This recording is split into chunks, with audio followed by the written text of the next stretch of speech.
혹시 여러분 중에 어떤 세상의 어떤 모임에도 속하지 않는 분이 계실까요? 제가 이제 그런 것을 한번 생각해 봤더니 아마도 그런 분은 없을 것 같아요. 어떤 모임의 이름이 있고 또 모임의 어떤 조직이 갖춰져 있고 또 그런 구성원들이 잘 구성되어 있는 그런 모임이 아니더라도 우리는 어느 모임인가는 속해 있을 것이라고 생각이 됩니다. 저도 생각해 보니까 여러 개의 모임에 들어가 있더라고요. 오늘은 그 모임에 관한 이야기를 좀 함께 나누려고 합니다.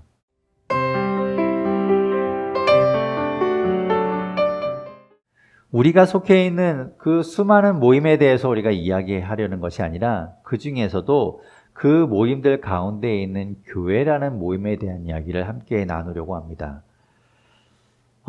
교회도 모임에 속할까? 이제 그것부터 살펴볼 것이고, 그렇다면 교회는 다른 모임들과는 무엇이 다를까? 그것을 보려고 합니다.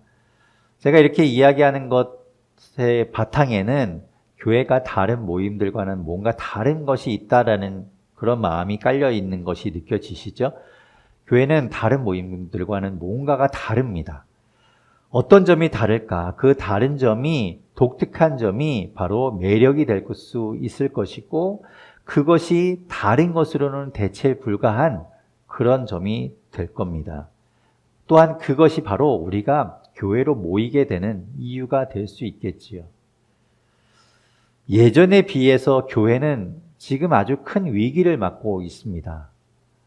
코로나로 모이지 못하는 것, 이것이 큰 위기라기보다는 우리가 이전부터 계속해서 이 젊은 세대가 교회 안에서 사라지고 있다는 것이 위기였습니다. 그런데 이 코로나19로 인해서 그 줄어들고 사라지는 속도가 급격하게 빨라진 것이죠. 젊은 세대의 숫자가 줄어들고 젊은 세대가 교회를 떠나고 있습니다. 그러니 생각해보면 앞으로 교회는 어떻게 될까? 당장 멀리 보지 않더라도 이 10년 후에 교회는 어떤 모습이 될까 생각하면 살짝 염려가 되기도 합니다. 하지만 그건 저의 개인적인 생각일 뿐, 실제로 분명한 것은 교회는 사라지지 않고 존재하고 있을 겁니다.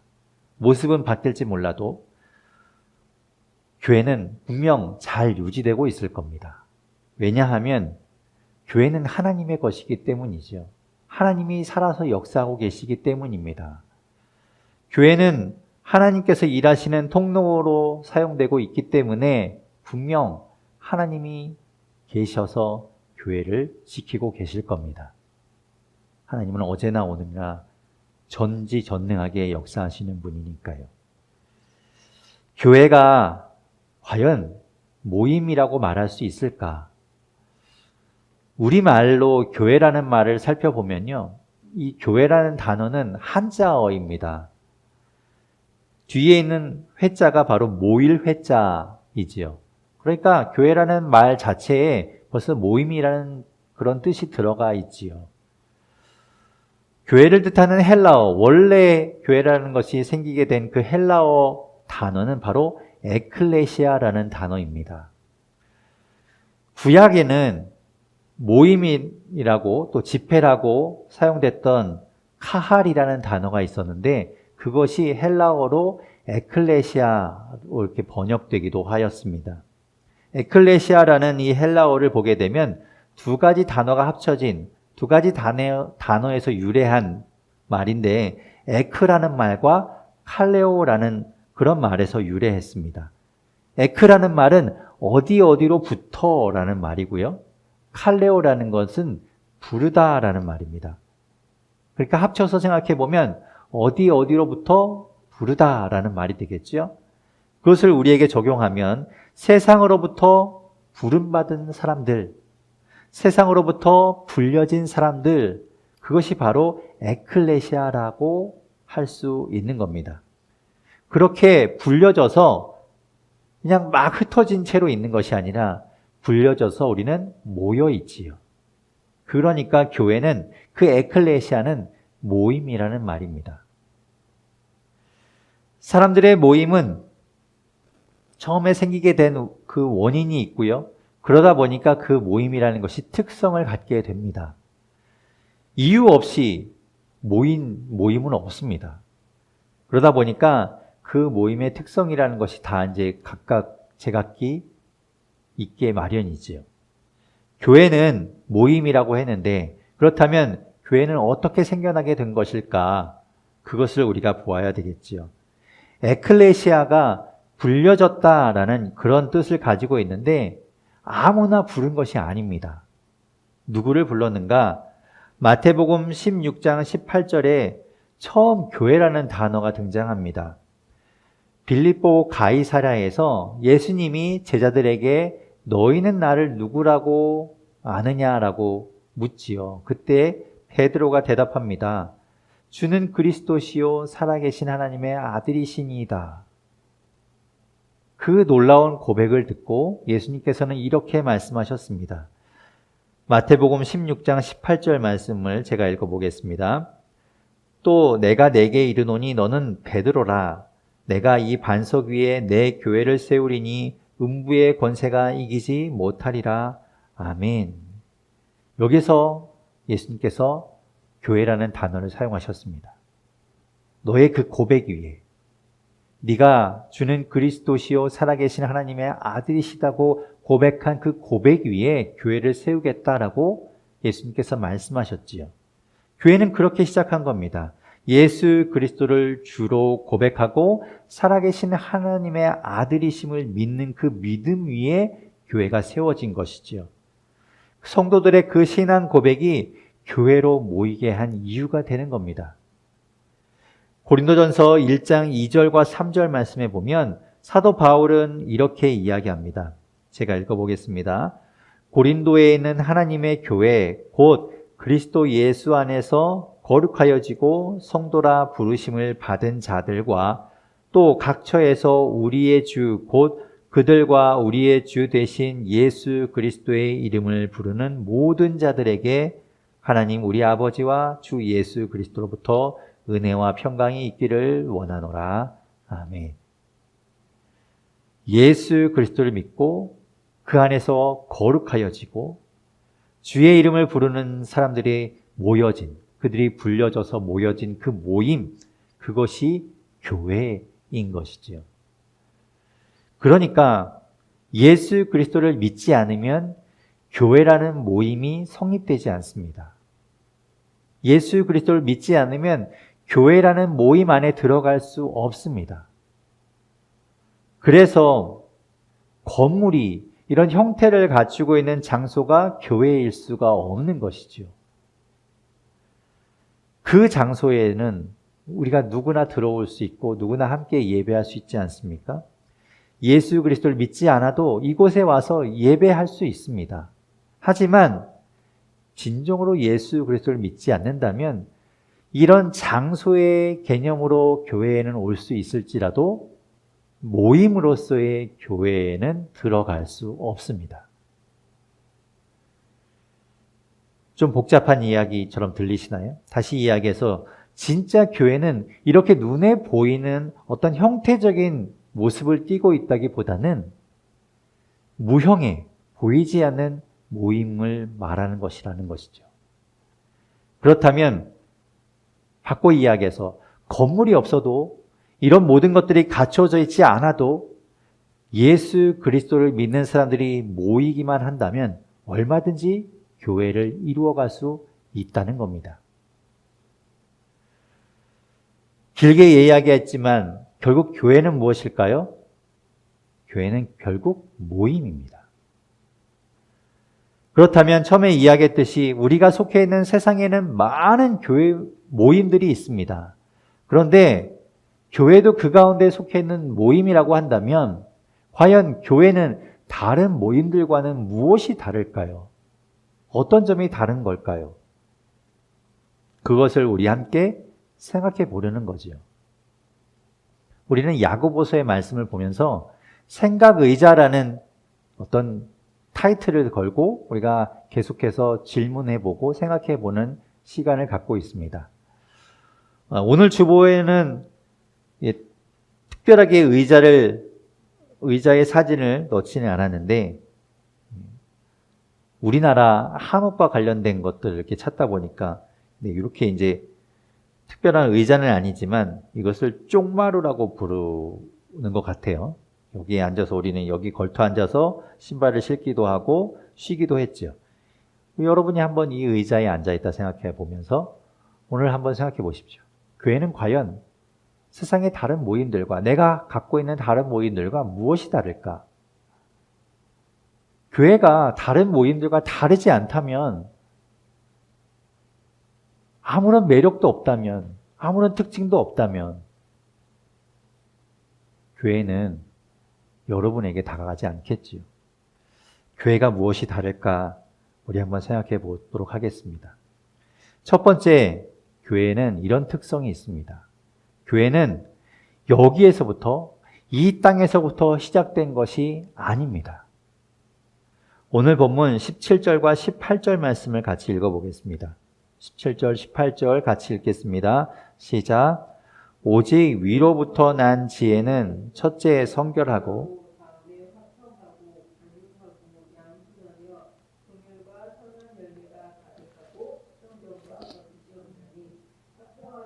그들은 화평을 심어 의의 열매를 거두느니라. 아멘.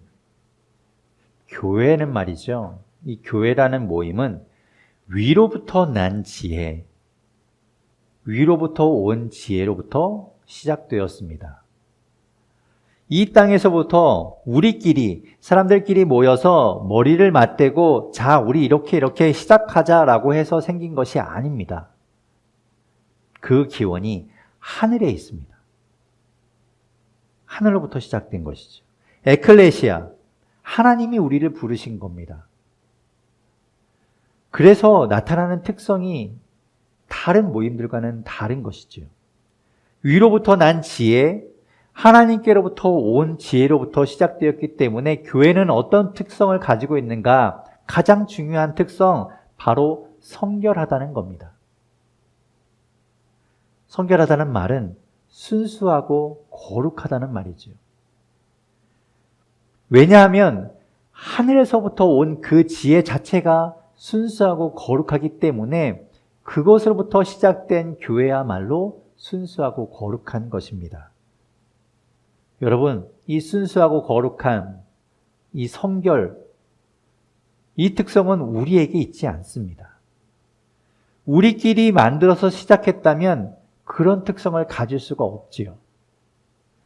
우리가 순수하지 못하고 우리가 거룩하지 못한데 우리끼리 아무리 많이 모인다고 한들 어떻게 순수하고 거룩한 모임이 되겠습니까? 하지만 하나님은 순수하고 거룩하시지요. 그러니 그 하나님께로부터 온 지혜야말로 순수하고 거룩하여서 교회는 그 위에서부터 시작된 겁니다. 그렇기 때문에 보십시오. 교회는 평화롭습니다. 교회는 서로 온순하고 용서합니다. 교회는 서로 순종합니다. 교회는 선한 열매가 가득합니다. 교회는 편견과 거짓이 없습니다. 그래서 교회에서는 의의 열매가 가득합니다. 우리에게서 시작된 것이 아니기 때문에, 우리의 지혜로부터 만들어진 것이 아니기 때문에 교회는 이런 특성을 가지고 있는 것이지요. 도대체 그렇다면 우리끼리 만들어 버리면, 우리끼리 생각해서 처음 교회가 시작되었다면 그 교회는 어떤 모습이 될까? 오늘 본문 14절에서 16절에 이렇게 말씀합니다. 우리 14절부터 16절 말씀을 같이 읽어보겠습니다. 시작. 그러나 너희 마음속에 독한 시기와 다툼이 있으면 자랑하지 말라. 진리를 거슬러 거짓말하지 말라.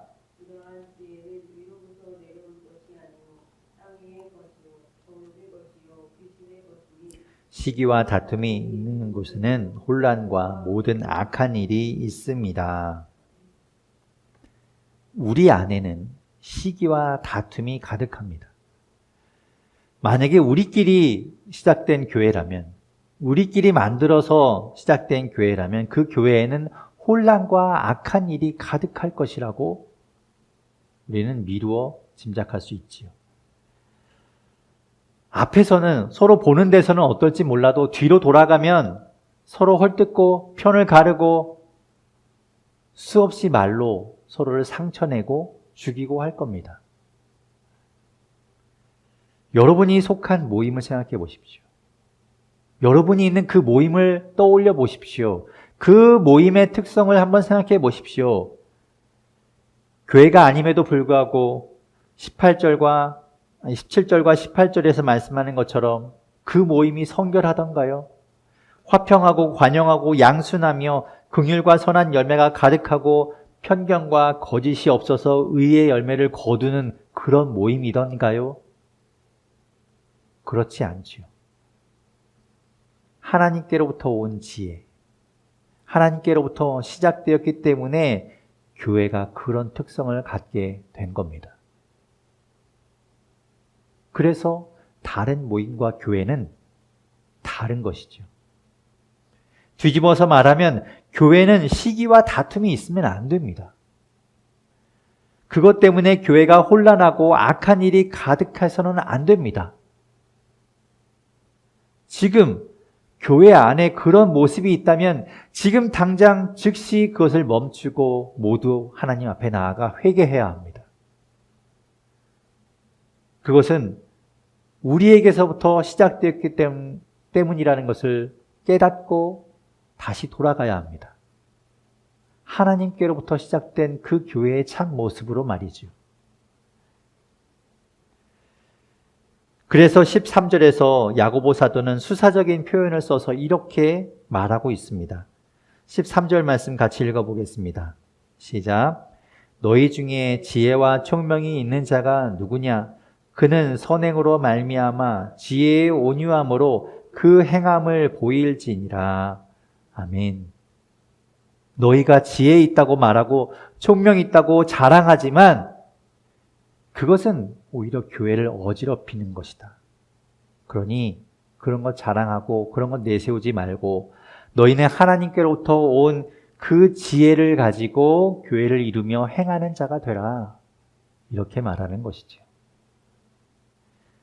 여러분, 제발 교회 안에 세상의 지식과 지혜를 끌고 들어와서 하나님의 지혜를 대체하려고 하지 마십시오. 교회는 그런 모임이 아닙니다. 그런 모임과 분명 다른 특성을 가진 곳이 바로 교회입니다. 교회의 특성이 무엇일까? 두 번째 특성은 교회는 내 욕심을 채우는 곳이 아니라는 겁니다. 오늘 본문 4장 1절에서부터 3절까지 말씀을 같이 읽어보겠습니다. 1절부터 3절입니다. 함께 읽겠습니다. 시작. 너희 중에 싸움이 어디로부터 다툼이 어디로부터 나느냐? 너희 지체 중에서 싸우는 정욕으로부터 나는 것이 아니냐? 너희는 욕심을 내어도 얻지 못하여 살인하며 시기하여도 능히 취하지 못함으로 다투고 싸우는도다. 너희가 얻지 못함은 구하지 아니하기 때문이요 구하여도 받지 못함은 정욕으로 쓰려고 잘못 구하기 때문이라. 아멘. 세상의 모임은 다 목적이 있습니다. 자기가 뜻하는 바가 있기 때문에 그 모임을 이루고 있는 것이죠. 그 모임을 통해서 내가 얻는 것이 있어야 그 모임 자체가 유지됩니다. 사람들과 모이는데 나는 계속해서 퍼주기만 한다면, 그러면서 얻는 것이 없다면 그 모임은 유지되기 힘들죠. 적어도 나는 그 모임에 가지 않을 겁니다. 하다못해 내가 그렇게 베풀고 퍼주기만 하는데 그럼에도 불구하고 기쁨이라도 있어야 되겠죠. 그런데 사람들이 받기만 하고 그것을 당연한 듯이 여기면서 전혀 고마워하지도 않는다면 그 모임을 어떻게 유지하고 누가 그 모임에 가겠습니까? 모임이 될 수 없지요.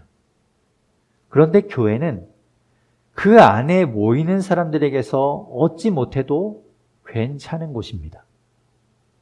왜냐하면 하늘에서 주님께서 주시거든요. 그렇기 때문에 우리는 서로 섬기고 봉사하고 그러는 거죠. 예를 들어서 여러분이 교회 식구를 위해서 기도한다고 생각해 보십시오.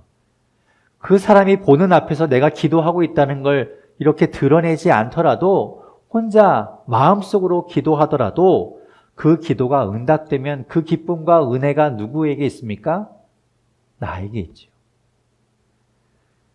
그 사람이 나에게 기도해줘서 고맙다고 말하지 않아도 충분히 기도의 감격을 내가 얻는 겁니다. 주님께서 나에게 그것을 주시거든요. 아, 기도하면 이루어지는구나. 내가 기도했더니 하나님께서 그렇게 기도 응답되는 걸 보게 하시는구나. 그런 기쁨이 있는 것이죠. 누가 줍니까? 하나님이 주십니다. 그렇지 않고 우리 서로 사이에서 얻으려고 하니까 문제가 생기는 겁니다. 싸움이 나고 다툼이 생기는 거죠. 그런다고 해서 얻어지는 것도 아닌데 말입니다. 서로 욕심만 내고 서로에게 막 얻어내려고만 하니까 다투고 싸우고 얻는 것이 없는 겁니다. 어떻게 얻을 수 있겠습니까? 대상이 잘못되었지요. 우리가 얻는 것은 하나님께로부터 얻는 겁니다. 다른 사람에게 얻는 것 아닙니다. 그러니 다른 사람에게 바라지 마십시오. 내가 이만큼 했으니 내가 이만큼 얻겠지. 내가 이렇게 해주었으니 나에게 이만큼 해주겠지. 그런 생각하지 말고 행하십시오. 주시는 분은 하나님이십니다. 주시는 분이 하나님인데 그 하나님께 구하지 않고 엉뚱하게 사람한테 구하니까 얻지 못하면서 싸우고 상처나고 그렇게 서로 힘들어지는 겁니다. 하나님께 구하십시오. 하나님께 구할 때 여러분이 생각하실 것이 아니라 하나님께 구하면 하나님이 판단해서 응답하십니다. 만약 우리가 잘못된 것을 구한다고 하더라도 하나님은 그것을 들으시고 바로잡아 주시는 분입니다. 그래서 처음에는 우리가 멋모르고 잘못 구하더라도 점점 바로잡아지겠지요. 여러분, 교회는 내 욕심을 채우는 곳이 아닌 것을 기억하십시오. 내 욕심만을 채우려 한다면 그것이 바로 기복신앙이고요. 아주 저급한 원시신앙이 되는 겁니다. 우리는 고귀한 것에 나를 맞춰가야 하는 겁니다. 저 높은 곳을 향해서 우리는 가는 것이죠. 그렇기 때문에 교회의 세 번째 특성이 나타납니다. 세 번째 특성은 교회를 통해서 우리는 하나님께 가까이 간다는 겁니다. 오늘 본문 4장 7절과 8절 말씀을 같이 읽어보겠습니다. 7절, 8절 함께 읽겠습니다. 시작. 그런즉 너희는 하나님께 복종할지어다.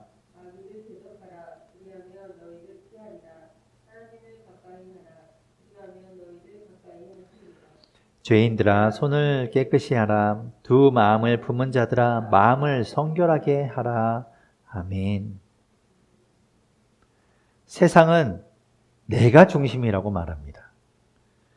마귀는, 사탄은 그것을 조장해요. 사람들에게 그것을 불어넣습니다. 그러면서 자기와 손잡자고 말해요. 자기가 그것을 밀어줄 테니 나와 함께 하자고 말합니다. 여러분에게만 그런 것이 아니에요. 마귀는 예수님께도 그것을 가지고 시험했습니다. 예수님이 세례 요한에게 요단강에서 세례를 받으신 이후에 광야에 가서 40일 동안을 금식하며 마귀에게 시험을 받습니다. 배가 고픈 상태에 있으니 돌을 가지고 떡이 되게 하라는 그 시험도 있었고요. 하나님께서 천사를 보내서 보호할 테니까 성전 꼭대기에서 뛰어내려 보라고 시험하기도 했습니다. 그리고 높은 산꼭대기로 데리고 가서 천황 안무를 보여주면서 자신에게, 마귀에게 경배하면, 자기와 손잡으면 이 모든 것을 다 주겠다는 시험을 하기도 했습니다. 그때 예수님은 이렇게 대답하셨지요. 마태복음 4장 10절 말씀입니다. 제가 읽어보겠습니다. 이에 예수께서 말씀하시되 사탄아 물러가라 기록되었으되 주 너의 하나님께 경배하고 다만 그를 섬기라 하였느니라. 아멘. 우리가 경배할 분, 우리가 함께 할 분, 우리가 가까이 가야 할 분, 우리가 손잡아야 할 분은 오직 하나님 한 분뿐입니다. 그것도 하나님을 나에게 끌어와서 함께하는 것이 아니라 내가 그 하나님께 가까이 가는 것이죠. 교회는 하나님께 가까이, 더 가까이 가는 모임입니다.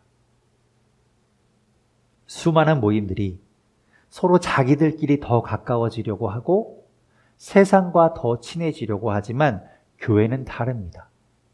하나님과 가까워지는 곳, 바로 그곳이 바로 교회이지요. 하나님을 향해 나아갑니다. 여러분, 교회는 모임입니다. 하지만 다른 모임과는 분명하게 다릅니다. 왜냐하면 교회는, 이 모임은 예수 그리스도를 믿고 예수 그리스도를 주로 고백하는 사람들의 모임이기 때문입니다. 그렇게 교회는 우리에게서가 아니라 하나님께로부터 시작되었다는 것을 기억하십시오. 우리의 지혜와 능력으로 시작된 것이 아니라 하나님께로부터 온 지혜로부터 시작되었습니다. 그리고 교회는 내 욕심을 채우는 것이 아닙니다. 내 욕심을 채우기 위해서 다른 사람을 이용하고 다른 사람에게 얻으려 할 것이 아니라 하나님께 구해야 합니다. 주시는 분은 하나님이니까요. 혹여라도 우리가 잘못 구한다 할지라도 그것을 분별하시는 분은 하나님이십니다. 그리고 우리의 구함을 바로 잡아 주실 것입니다. 그러므로 우리는 교회를 통해서 하나님께 더욱 가까이 가야 합니다. 하나님께 나아가고 하나님을 향하여 가야 하는 곳이죠. 교회는 바로 그런 곳입니다. 그런데 교회가 그 특성을 잃어버리고 다른 모임들처럼 되어버렸습니다. 우리는 이야기합니다. 초대교회로 돌아가자. 원래 처음에 그 교회로 돌아가자라고 합니다. 초대교회가 어떤데요? 그 교회는 어땠는데요? 도대체 어떤 걸로 돌아가야 할까요? 바로 우리가 오늘 본 것처럼 교회의 특성을 올바르게 회복하는 것, 그것이 바로 교회가 새로워지는 것이고 원래의 교회 모습으로 돌아가는 겁니다. 저는 소망하고 기대합니다.